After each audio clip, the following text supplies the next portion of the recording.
మార్గశిర మాసంలో ప్రతిరోజు ఈ పనులు చేస్తే మీ పాపాలు తొలగుతాయి. మార్గశిర మాసంలో శ్రీకృష్ణుని పూజ చేస్తే తొలగే పాపాలు. మాసములకెల్లా మార్గశిర మాసం అత్యున్నతమైనది. ఈ మాసాన్ని శ్రీకృష్ణుడు భగవానుడు భగవద్గీతలో వివరించాడు. అందుకే ఈ మాసం మార్గశిరోహం అంటారు. లక్ష్మీనారాయణ అత్యంత ప్రీతికరమైన మార్గశిర మాసంలో చేయవలసిన పూజలు, పుణ్యకార్యాల గురించి, కథల గురించి తెలుసుకుందాం.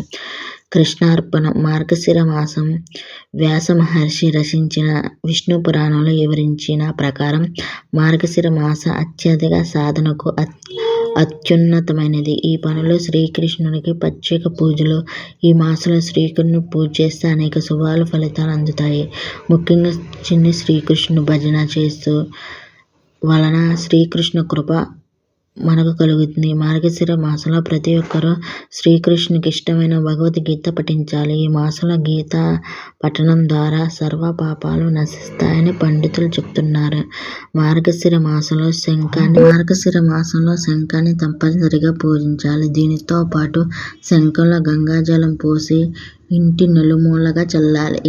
ఇలా చేయడం వల్ల ఇంట్లో ఉన్న మనస్పర్ధలు తొలగుతాయి, సంతోషం వెల్లివిరుస్తుంది. మార్గశిర మాసంలో నిత్యం ఓం శ్రీకృష్ణ అనే మంత్రాన్ని తప్పనిసరిగా 108 సార్లు జపించాలి. ఈ మంత్రం పఠించడం వల్ల కోరుకున్న కోరికలు నెరవేరుతాయి. మార్గశిర మాసంలో ప్రతిరోజు తప్పనిసరిగా నమో భగవతి వాసుదేవ అనే మంత్రాన్ని పఠించడం ద్వారా విష్ణుమూర్తి అనుగ్రహం పొందుతారు. పరమ పవిత్రమైన మార్గశిర మాసంలో ఇంట్లో కానీ బయట కానీ తగాదాలకు దూరంగా ఉండాలని పండితులు అంటున్నారు. మార్గశిర మాసంలో ప్రతి గురువారం లక్ష్మీదేవి పూజ చేయడం ద్వారా దరిద్రం తొలగిపోయి లక్ష్మీ కటాక్షం లభిస్తుందని, ధనవంతులు అవుతారని స్వయంగా నారదునికి పరశురాముడు తెలిపారు. మార్గశిర మాసంలో శ్రీ మహావిష్ణువు క్రమం తప్పకుండా ఆరాధన చేయాలి. ప్రతిరోజు ఆవునేయితో దీపం వెలిగించి ఆ వెలుతురులో విష్ణు సహస్రనామం, భగవద్గీత పారాయణం చేయడం ద్వారా విష్ణు కటాక్షం లభిస్తుంది. విష్ణు పురాణం చెప్పబడుతుంది. మార్గశిర మాసంలో సూర్యుడు ధనుసు రాశులకు ప్రవేశించి ఏర్పడే ధనుర్మాసం విశిష్టమైనది.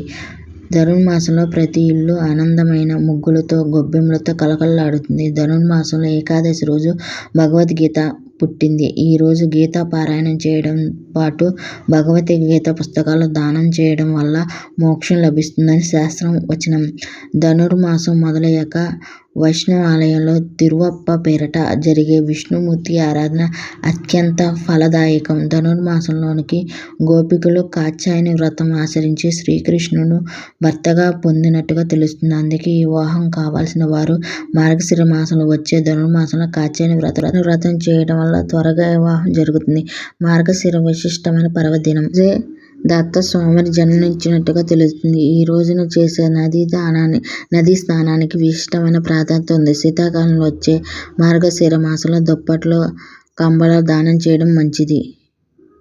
ఈ విశిష్టాలున్న మార్గశిర మాసంలో శాస్త్రంలో చెప్పిన విధంగా పుణ్య కార్యక్రమాలను ఆచరించడం వల్ల సకల శుభాలు కలిగి మీ ఇంట్లో అష్టైశ్వర్యాలు లభిస్తాయి. ఓం నమో భగవతి వాసుదేవాయ నమః.